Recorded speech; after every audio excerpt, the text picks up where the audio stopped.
Maria Gonzalez was cleaning the living room of the $10 million mansion when she saw Emma Richardson, the 7-year-old officially blind for 2 years, perfectly tracking a bird flying outside the window with her eyes. Maria's heart stopped. The daughter of powerful tech entrepreneur Alexander Richardson had no vision problems whatsoever, yet continued pretending to be blind in front of everyone. But why would a child simulate such a severe disability? Maria began observing more carefully, discovering that Emma reacted to colors, avoided obstacles when she thought she was alone, and secretly read books in her room. The truth she uncovered was more shocking than anything she could have imagined. Emma was pretending to be blind to protect someone, and that someone was about to make the biggest mistake of their life. When Maria decided to reveal the truth, she unleashed a chain of events that would completely destroy and rebuild that millionaire family. Maria Gonzalez had worked as a housekeeper for wealthy families in Manhattan for 20 years, but nothing had prepared her for the tragedy that struck the Richardson family 2 years earlier. Alexander Richardson, tech industry mogul with a net worth of $2 billion, had watched his perfect life crumble when his daughter Emma, then 5 years old, completely lost her sight in a car accident that also killed his wife Victoria. The Upper East Side mansion where Maria had worked for 6 months was a monument to silent grief. Alexander spent 18 hours a day locked in his study, managing his tech empire while escaping from the reality of a daughter who could no longer see the world. Emma lived in an apparent universe of darkness, accompanied by an endless series of therapists, specialized doctors, and teachers for the blind who entered and left the house like ghosts of social welfare. Maria had accepted that job because it paid double the normal rate. Alexander was desperate to find someone who would care for Emma with the dedication she deserved. Other housekeepers hadn't lasted more than a few weeks, terrified by the responsibility of caring for a traumatized blind child and a father who seemed on the verge of a permanent nervous breakdown. But Maria had a special gift with children. Refined while raising 6 of her own in the barrios of East Los Angeles before moving to New York 15 years earlier. Emma had grown attached to her almost immediately, allowing her to guide her through the house, read her stories, and prepare her favorite meals. The child spoke little, but when she did, she thanked Maria with a sweetness that broke hearts. That Tuesday morning in October, while dusting the antique furniture in the main living room, Maria noticed something that made her stop cold. Emma was sitting in her favorite armchair near the large window overlooking Central Park, apparently lost in her thoughts. A robin landed on the outside windowsill and began hopping playfully among the flower pots. Emma's eyes followed every movement of the little bird with precision that made Maria's blood freeze. It wasn't the vacant stare of a blind child, but the attentive observation of someone who could see perfectly. Maria remained motionless for long seconds, the dust cloth clutched in her trembling hand. She must have been seeing things. Emma had been examined by the best ophthalmologists in Europe, had undergone hundreds of tests, had been officially declared non-sighted by medical committees that included international luminaries. It wasn't possible that everyone had been wrong. In the days that followed, Maria began observing Emma with scientific attention. What she saw completely stunned her. When Emma thought she was alone, she walked through the house without ever bumping into furniture or walls. When something fell, her eyes instinctively directed toward the sound. During meals, she looked at food on her plate before bringing it to her mouth, instead of feeling around for it, as she did when others were present. The definitive confirmation came a week later. Maria was tidying Emma's room when she heard suspicious sounds coming from the private bathroom. She approached silently and peeked through the cracked door. Emma was sitting on the edge of the bathtub with a storybook open on her knees, reading silently while moving her lips. It wasn't a braille book, but a normal illustrated book with large colored characters. Maria had to lean against the wall to keep from falling. Emma not only could see perfectly, but also knew how to read something she had officially never learned since she had become blind before starting elementary school. Someone had taught her in secret, or perhaps she had retained abilities acquired before the accident, developing them secretly. But why would a 7-year-old child pretend to have such devastating blindness? What terrible secret could drive a little girl to sacrifice her own freedom, her normal childhood, the possibility of running and playing like all her peers? And above all, who was she protecting with this elaborate and painful lie? Maria spent that night sleepless, mulling over all possibilities. Maybe Emma was afraid that if her father knew she could see, he would stop taking care of her. Maybe she feared being sent away from home to return to school. Or perhaps someone had told her to pretend, someone who had an interest in maintaining the secret, for reasons Maria couldn't even imagine. The next day, while preparing Emma's breakfast, Maria made a decision that would change everything. Instead of putting everything in its usual place, she slightly moved the milk cup a few centimeters to the left. Emma entered the kitchen, sat in her usual spot, and without hesitation reached her hand exactly where the moved cup was located, not where it should have been, according to the established routine. There were no more doubts. Emma Richardson had been pretending to be blind for 2 years, and Maria Gonzalez was the only person in the world who had noticed. But what she didn't yet know was that this discovery would drag her into the heart of a family secret so dark it would endanger not only her life, but also that of the child she had learned to love like a daughter. In the days following her shocking discovery, Maria began behaving normally with Emma, but every gesture of the child took on a completely new meaning. When Emma stumbled over toys, she always did so in a way that wouldn't really hurt herself, perfectly calculating the fall. When she asked for help finding something, her eyes instinctively directed toward the object before looking away and assuming the lost expression everyone expected from her. The child had become a consummate actress, capable of deceiving even the most expert doctors. But Maria began noticing moments when the mask fell, when she spontaneously laughed while looking at something funny outside the window, when her eyes filled with real tears observing photos of her dead mother hidden in the nightstand drawer, when she followed her father Alexander with her gaze during the rare occasions he entered the room. It was precisely by observing the interaction between father and daughter that Maria began understanding the devastating truth. Alexander Richardson was completely destroyed by guilt over the accident that had killed his wife and blinded his daughter. Maria had heard him crying in his study during sleepless nights, had seen the empty whiskey bottles she carried away every morning, had noticed how he avoided any physical contact with Emma because every time he looked at her, he saw the living reminder of his failure as husband and father. Emma had understood all this with the precocious intelligence of traumatized children. Pretending to be blind wasn't just a way to attract the absent father's attention. It was the way to give him a concrete reason for his pain, to allow him to hate fate instead of hating himself. It was the most cruel and most loving gift that a 7-year-old could give to a parent destroyed by remorse. But there was something else, something deeper and more terrifying. One evening, while bringing dinner to Emma's room, Maria heard the child talking to herself in front of the mirror.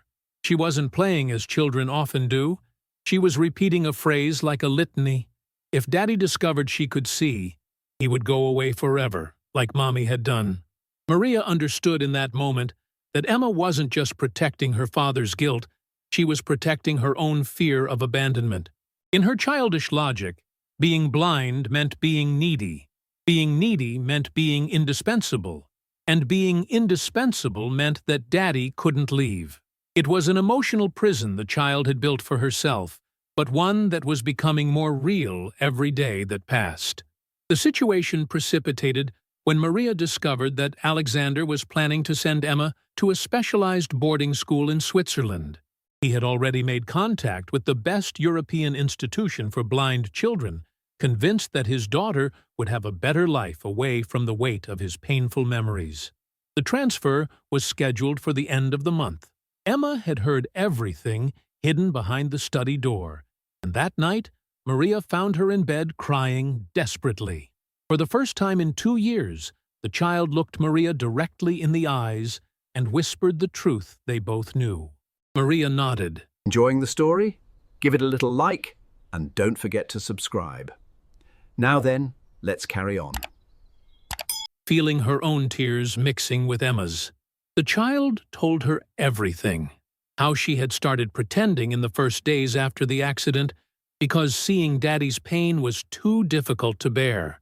How she had discovered that being blind made him stay close to her instead of always escaping to work. How she had learned to read secretly using the books her mother had left her. How every day it was harder to maintain the secret, but she was too afraid to stop. Emma confessed her greatest fear. If she told the truth now, Daddy would hate her for having lied. If she didn't tell him, he would send her away anyway. At only 7 years old, she felt trapped in a situation with no way out, tired of pretending, but terrified of the consequences of truth. Maria embraced that tortured little soul and made the most important decision of her life. She couldn't allow Emma to be sent away to a boarding school for a disability she didn't have, but she also couldn't allow her to continue living in that prison of lies. She had to find a way to reveal the truth without completely destroying Alexander, and without making Emma feel guilty for the pain she had tried to alleviate. But what Maria didn't know was that Alexander was hiding an even more devastating secret. A secret that explained why he felt so guilty about the accident, and why he was so desperate to distance Emma from his life. A secret that, when it came to light, along with the truth about Emma's blindness, would forever change the destiny of that broken family. Maria decided to speak with Alexander first, choosing a moment when Emma was at her paternal grandmother's for the weekend. She found him in his study that Sunday evening, surrounded by empty bottles and work documents, trying to fill the void of his existence. Alexander's reaction to the revelation that his daughter was pretending to be blind was both devastating and liberating. First shock, then disbelief, finally an explosive mixture of rage, relief, and multiplied guilt. Maria showed him everything she had observed, showed him Emma's hidden books, explained how the child navigated perfectly through the house when she believed she was alone. Alexander collapsed completely, not because of discovering the lie, but from understanding what had driven his daughter to construct such an elaborate deception. It was then that Alexander confessed to Maria the secret that had been tormenting him for 2 years. The accident hadn't been caused by a drunk driver as everyone believed. It had been his fault. That night, he was the one driving, drunk after yet another fight with Victoria about his alcohol problems, and he had lost control on a curve he knew perfectly. Victoria had died on impact. Emma had hit her head, but had not suffered permanent vision damage. When Emma had started behaving as if she couldn't see in the days after the accident, everyone thought it was psychological trauma, manifesting as functional blindness. Alexander, devastated by guilt, had accepted that diagnosis because it confirmed his conviction that he had destroyed his daughter's life. He had never questioned subsequent medical diagnoses because part of him wanted Emma to be truly blind. If she had only been traumatized, she could have healed, and he didn't feel worthy of that grace. Monday morning, when Emma returned from grandmother's, she found her father waiting for her in the living room with Maria. For the first time in 2 years, Alexander looked his daughter directly in the eyes and told her he knew the truth. Emma froze, but instead of the feared anger, Alexander knelt in front of her and asked for forgiveness. He asked forgiveness for escaping into work instead of staying close after Mommy's death. He asked forgiveness for making her feel she had to lie to keep him with her. And above all, he asked forgiveness for the accident that had killed her mother, and that she had carried on her shoulders with strength no child should ever have. Emma began crying, not the controlled tears she had learned to shed when pretending, but the liberating cry of a child who could finally be herself. She threw herself into her father's arms and confessed her greatest fear.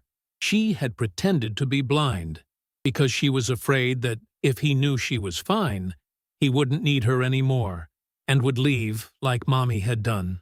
The months that followed were the most difficult and beautiful in the Richardson family's life. Alexander stopped drinking and began therapy to process trauma and guilt. Emma started sessions with a child psychologist to learn how to handle her mother's loss and the fear of abandonment. Maria became the glue holding that family together while it healed. Alexander took leave from work to dedicate himself completely to rebuilding his relationship with Emma. The child had to face the biggest challenge, learning to be normal again. After 2 years of constant acting, she had to rediscover how to move naturally, how to interact with other children, how to handle emotions without hiding them behind an invented disability. Emma was enrolled in a private school where she could make up for lost time with private tutors to fill educational gaps. The real breakthrough came when Alexander decided to tell the truth to Emma's grandparents as well.